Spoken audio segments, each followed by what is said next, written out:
मेरे प्यारे मित्रों, जय हिंद। एकेडमी फॉर एजुकेशन में आपका स्वागत है। हम daily by daily her class का हम क्या कर रहे हैं, स्टूडेंट का चौपाल बैठाए हुए हैं और उसमें कई तरह के क्वेश्चन को पूछा जाता है। शॉर्ट क्वेश्चन भी, लॉन्ग क्वेश्चन भी, ऑप्शनल क्वेश्चन भी, हर प्रकार के। इसमें बच्चों के आगे बढ़ाने के लिए मेरा एक छोटा सा प्रयास है, जिसमें हम कहाँ तक कामयाब होते हैं तो आगे की बात है, लेकिन हमें सोचते हैं कि बच्चों के अंदर वो एबिलिटी पैदा हो जाए, योग्यता पैदा हो जाए, जिससे बच्चों का जो विकास तो होवे ही करे और वह कहीं पर भी जा करके डायरेक्टली चाहे इनडायरेक्टली बोल सके। तो सीधी बात, नो बकवास में चलिए हम बात कर लेते हैं जैव प्रक्रम बायोलॉजी में। ये पहला चैप्टर है। ऐसे ही हम कभी न कभी मिलते रहेंगे, इस तरह के टॉपिक की बातें करते रहेंगे। और ये क्वेश्चन जो होंगे ऑप्शनल भी होंगे, लॉन्ग भी होंगे, शॉर्ट भी होंगे। और इसके अलावा हम मतलब स्टूडेंट के जो परेशानियां होती उसके बारे में बात करेंगे, उनकी क्या इच्छा है, क्या अवस्थाएं हैं, क्या सोचते हैं एजुकेशन के बारे में, आगे चल के बात करेंगे। तो शुरुआत में हम आज चलिए बात कर लेते हैं जैव प्रक्रम के बारे में। और ये जो शुरुआती चैप्टर बायोलॉजी का, तो सभी लोग स्टूडेंट मेरे सामने बैठे हैं। सभी स्टूडेंट के आने के लिए धन्यवाद, थैंक यू। और आप मेरे साथ जो है जुड़े रहें। तो चलिए हम क्या करते हैं, वन बाय वन क्वेश्चन को पूछते हैं। और अभी ये क्वेश्चन, पहला जो क्वेश्चन है कि कौन सा विटामिन जो होता है जल में घुलनशील होता है? Vitamin C. चलिए बात कर लेते हैं। दो तरह के विटामिन होते हैं, विटामिन जल में घुलनशील विटामिन, एक वसा में घुलनशील विटामिन से। जल में घुलनशील विटामिन जो होता है वो क्या होता है? बी और सी होता है। और वसा में घुलनशील जो विटामिन होता है ADEK होता है। ठीक है, तो सही उत्तर बताए हैं। कौन सा विटामिन होता है? Vitamin C. बिना ऑप्शन बताए बताती हैं बच्चे।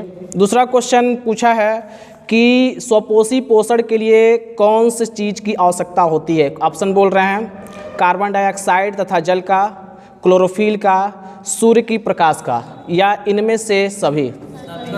हाँ, ये भी सही है, क्योंकि स्वपोषी पोषण के लिए जो जितने भी पेड़ पौधे होते हैं अपने भोजन बनाने के लिए क्या क्या जरूरत पड़ती है उनके? Carbon dioxide. कार्बन डाइऑक्साइड कहाँ से लेते हैं? हवा से लेते हैं। ठीक है, जल कहाँ से लेते हैं? पृथ्वी से, पोषक तत्व के रूप में।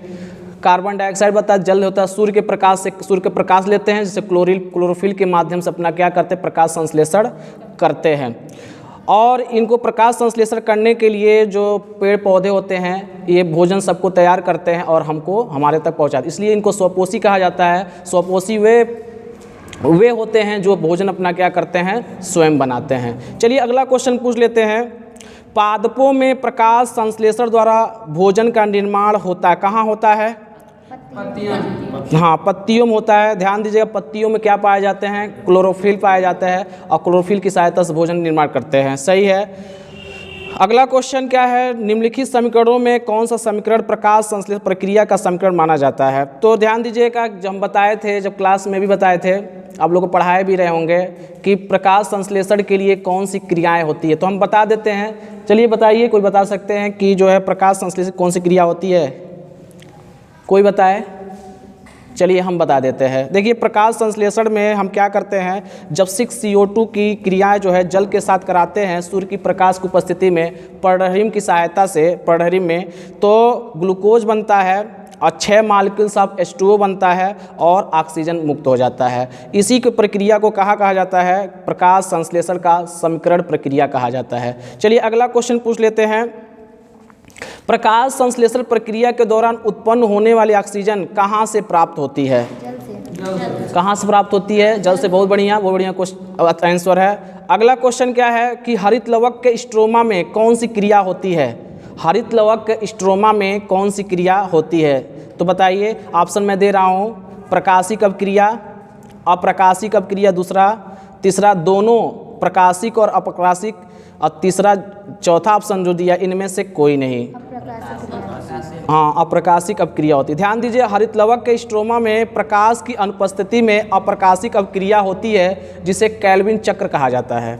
कैल्विन चक्र किसमें होता है? अप्रकाशिक अपक्रिया में। कहाँ होता है? हरित लवक के स्ट्रोमा में होता है। ठीक है, अगला क्वेश्चन कह रहा है कि द्वार कोशिकाएं पाई जाती कहाँ? द्वार कोशिकाएं पाई जाती हैं कहाँ?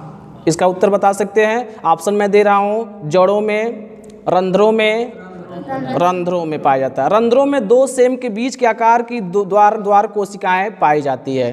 अगला क्वेश्चन, पादपों में वायु प्रदूषण कम करने वाली प्रक्रिया होती है प्रकाश संश्लेषण। ठीक है, प्रकाश संश्लेषण द्वारा जो वायुमंडल शुद्धिकरण होता है, जिसमें प्रदूषण में क्या आ जाती है, कमी आ जाती है, इसी पादपों के द्वारा जो वायु प्रदूषण को कम करने की प्रक्रिया कही जाती है। बहुत सही। अगला क्वेश्चन मैं बोल रहा हूँ, प्रत्येक जबड़ों में अग्र चौड़ों की संख्या कितनी होती है? कितना होती है? 2 जोड़ी होती है। हम जब दांत के बारे में पढ़ा रहे थे तो हम कितने प्रकार के दांत बताए थे?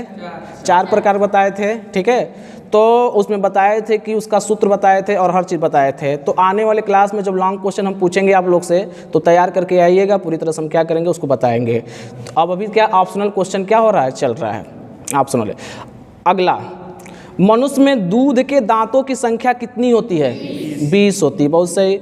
शिशुओं के दांत जो 20 होते हैं, मुख्यतः अग्रचर्वक दांत नहीं पाए जाते हैं। जो अग्रचर्वक दांत होते हैं वो नहीं पाए जाते हैं। और वयस्क मनुष्य में 32 दांत होते हैं, लेकिन शिशुओं में कितने होते हैं? 20 दांत होते हैं। अगला क्वेश्चन, निम्नलिखित में से मनुष्य की लार में क्या पाया जाता है? ऑप्शन बोल रहे हैं, टाइलिन पहला ऑप्शन, दूसरा लाइसोजाइम, तीसरा ऑप्शन पेप्सिन, चौथा ऑप्शन।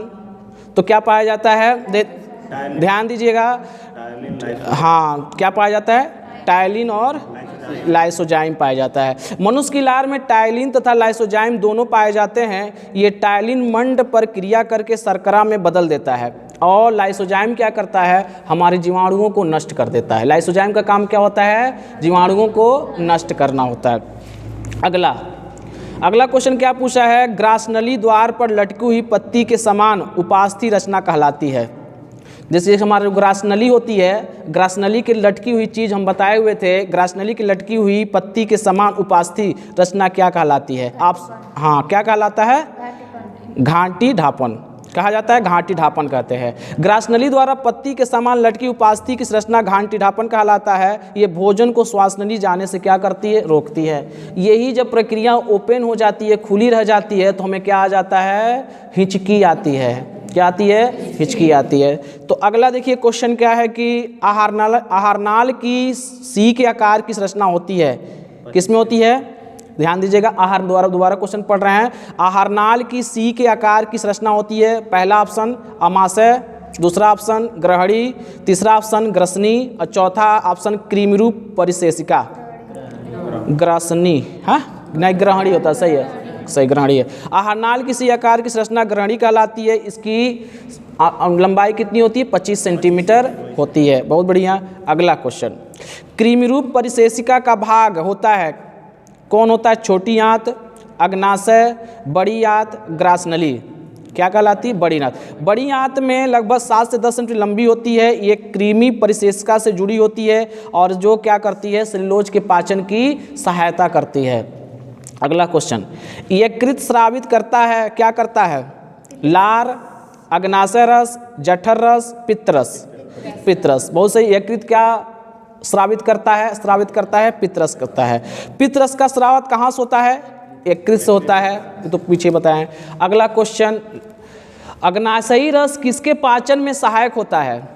ऑप्शन प्रोटीन के पाचन में, प्रोटीन व वसा के पाचन में, प्रोटीन व कार्बोहाइड्रेट के पाचन में, ये सभी सही है कि अग्नाशयी जो रस होता है ये हमारे प्रोटीन के पाचन भी होता है, प्रोटीन वसा के पाचन भी सहायक होता है, प्रोटीन और कार्बोहाइड्रेट के पाचन, मतलब तीनों ऑप्शन क्या है? सही है।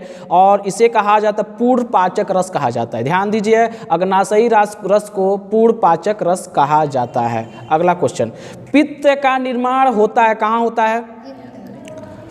पित्त का निर्माण कहाँ होता है? यकृत में होता है। पित्त का निर्माण यकृत द्वारा, जबकि बाद में पित्ताशय में संचयित हो जाता है। याद रखना है कि पित्त का निर्माण कहाँ होता है? यकृत में होता है, जो बाद में पित्ताशय में संचयित होता है। अगला लास्ट क्वेश्चन, ग्लाइकोजेनेसिस क्रिया में क्या बनता है?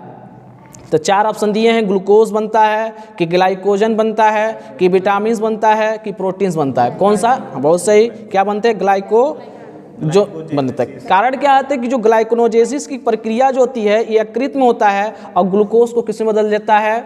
ग्लाइकोजन में बदल देता है। तो ये आपके कम से कम 15 से 16 17 क्वेश्चन थे जो अलग अलग रूप में हमने पूछे, और आप लोग जो है यहाँ पर आएँ और अपनी अपनी कंसर्निंग की बात किए। आगे मिलेंगे, इसी तरह के वीडियो बनाते रहेंगे। आप क्या करना है, डेली बाय डेली मेरे से जुड़ते रहें। यहीं से वीडियो क्या होता है, समाप्त होता है। कल मिलेंगे कल। Thank you very much.